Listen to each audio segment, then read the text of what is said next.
बहुत सारे लोगों को पता नहीं होता है कि ओपनिंग का नाम राय लोपेज है। एज ब्लैक व्हाइट को आप चेकमेट कर सकते हो इन जस्ट 6 मूव्स। ये जो मूव है that is what separates right a trained player from an untrained player. अब कौन सा ज्यादा एक्सपेंसिव है, बिशप है या फिर पॉन है? ऑब्वियसली बिशप ज्यादा इंपॉर्टेंट है। अब दिक्कत ये है व्हाइट के लिए कि व्हाइट का ऑलरेडी कैसल हो चुका है। Hi everyone, let me show you something really interesting. तो आपने बहुत सारे गेम्स पे देखा होगा व्हाइट e4 खेलता है, ब्लैक e5 से रिस्पॉन्ड करता है, व्हाइट नाइट f3 खेलता है, ब्लैक नाइट c6 से रिस्पॉन्ड करता है, व्हाइट बिशप b5 खेलता है एंड ब्लैक a6 खेलता है। तो ये इन जनरल बहुत सारे गेम्स में होता रहता है एंड बहुत सारे लोगों को पता नहीं होता है कि ओपनिंग का नाम राय लोपेज है। बट मैं आपको बताना चाहता हूं कि अगर आपको राय लोपेज के ऊपर अच्छे से ओपनिंग ट्रेनिंग है तो यहां से you will be able to checkmate as black. White को आप चेकमेट कर सकते हो इन जस्ट 6 मूव्स। मैं आपको करके दिखाता हूं। By the way, my name is Prithvi and I am from IIT Kharagpur. I am a federated chess player and I have been playing chess since I was 4 years old। ये particular video के through मैं मेरे इतने सालों का जो experience है chess का उससे कुछ लेसन्स आपके साथ शेयर करना चाहता हूं। तो देखते हैं कैसे इधर से ब्लैक व्हाइट को चेकमेट करता है in just 6 moves. Count with me. तो व्हाइट इधर बिशप टेक c6 खेलता है which is called the Ruy Lopez exchange variation. Black d takes c6 खेलता है, व्हाइट कैसल करता है। तो कैसल करने का इधर क्या सेंस है?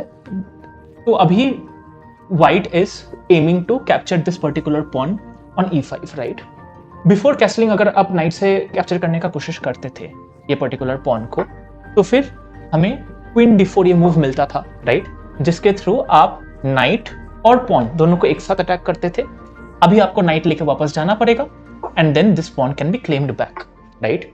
तो इसीलिए ये पॉन के ऊपर थ्रेट नहीं था।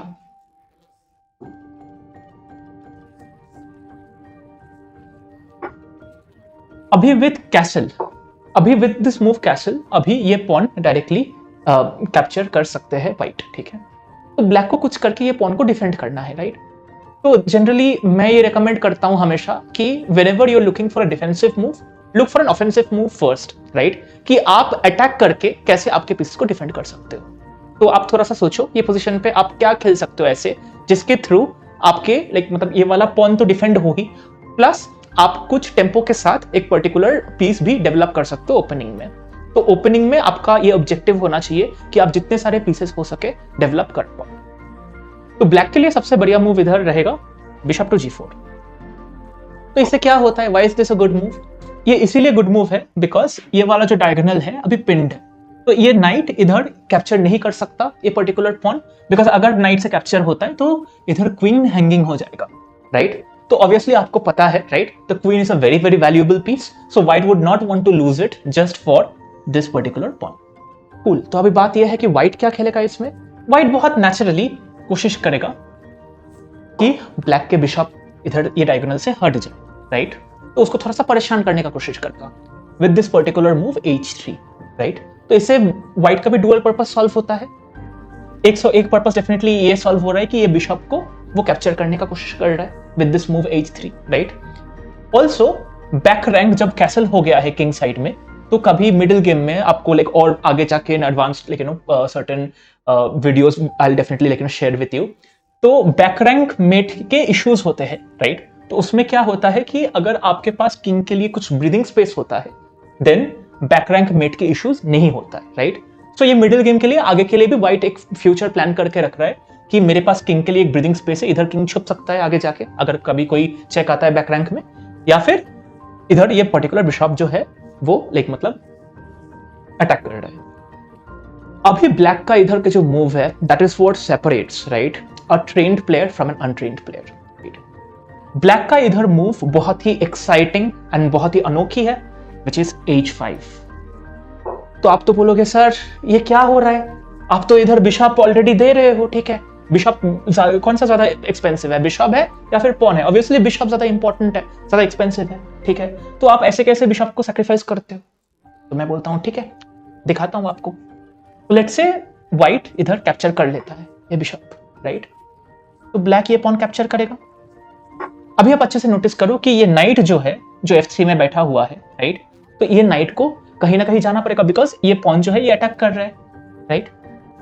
तो ये नाइट के लिए जाने के लिए कौन सा वाला जगह बेस्ट है, राइट, या तो वो e1 में जा सकता है या फिर वो h2 में जा सकता है। h2 ज्यादा सेंस बनाता है, क्यों? क्योंकि ये वाला पॉन जो है इसको अटैक कर रही है नाइट, राइट। प्लस अगर वो e1 पे जाता तो एकदम बैक रैंक पे चला जाता। देखो ऑलरेडी कितने सारे पीसेस बैठे हुए हैं व्हाइट के बैक रैंक पे, ठीक है। डेवलपमेंट इतना अच्छा नहीं हो रहा है ओपनिंग पे, तो व्हाइट वो नहीं चाहेगा। व्हाइट चाहेगा कि अपने पीसेस थोड़ा और प्ले करे, तो व्हाइट नाइट h2 गया। अब ये क्वीन भी ये पर्टिकुलर पॉन को अटैक कर रहा है, ये नाइट भी ये पर्टिकुलर पॉन को अटैक कर रहा है, ठीक है। तो अभी क्वेश्चन ये है कि ब्लैक क्या करेगा इधर।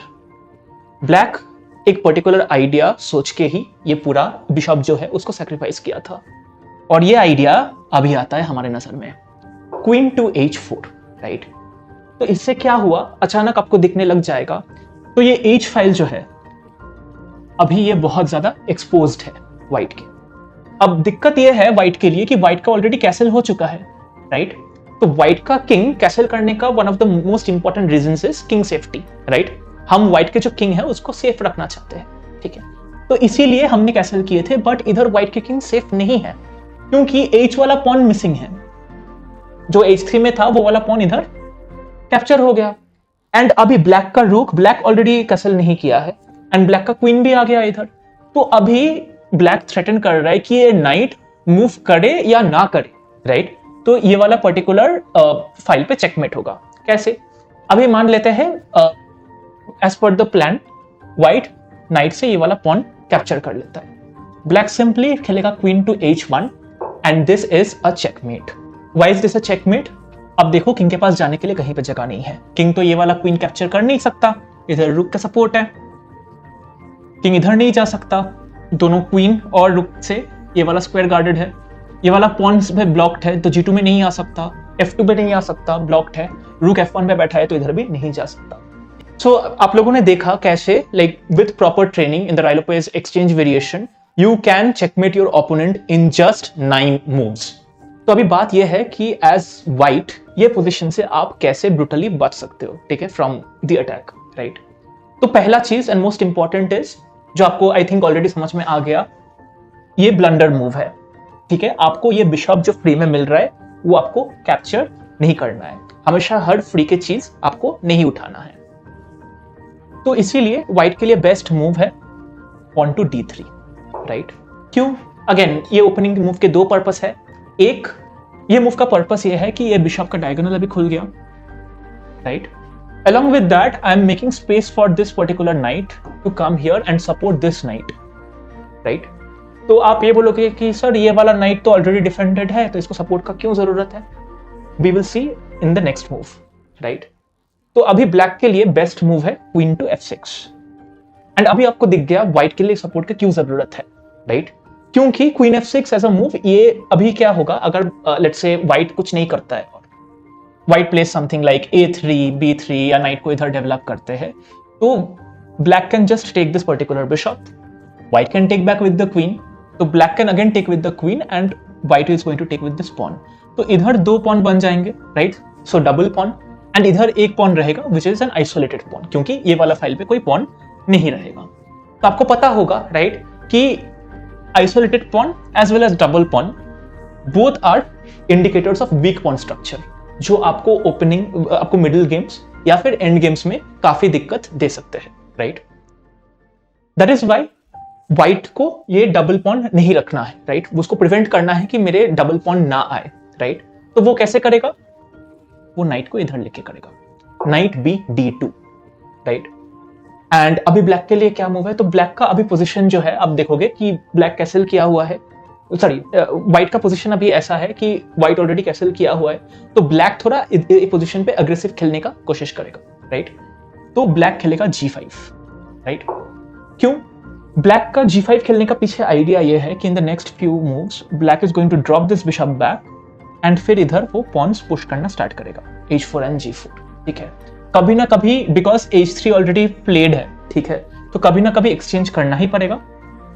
And then once again, like जो हमने डिस्कस किया था, this queen can swing into this h file, एक बार h फाइल अगर ओपन मिल गया तो, and can cause a lot of irritation for white का प्रोटेक्टेड किंग। अभी व्हाइट के लिए इधर से बहुत सारे मूव्स है खेलने के लिए। White can play rook E1 और white can play B3 with the idea of bishop to B2 and launch a counter attack across this diagonal, क्योंकि G5 खेलने के बाद ये वाला डायगोनल वीक हो गया है। और ब्लैक के लिए बेहतर होगा कि वो क्वीन इधर लेके आए एंड फिर F6 खेल के ये G5 और E5 वाला जो स्क्वायर्स है, या फिर क्वीन को G7 में ड्रॉप करके F6 खेल के G5 और E5 वाले जो स्क्वायर्स है उसको अच्छे से डिफेंड करे। तो आपने ये देखा कि व्हाइट को ये बिशप एक्सेप्ट नहीं करना था एंड ऐसे रिस्पॉन्ड करना था to have an equal game in this particular position, right. तो इसके लिए भी व्हाइट को बहुत ज्यादा ओपनिंग की नॉलेज की जरूरत है, even in the Ruy Lopez exchange variation. तो this is how this is a very interesting and very exciting attack for the Ruy Lopez exchange variation. I hope आपको ये अच्छा लगा, काफी एक्साइटिंग लगा। There is an interesting point that I wanted you all to think, and please mention the answer in the comment section for this.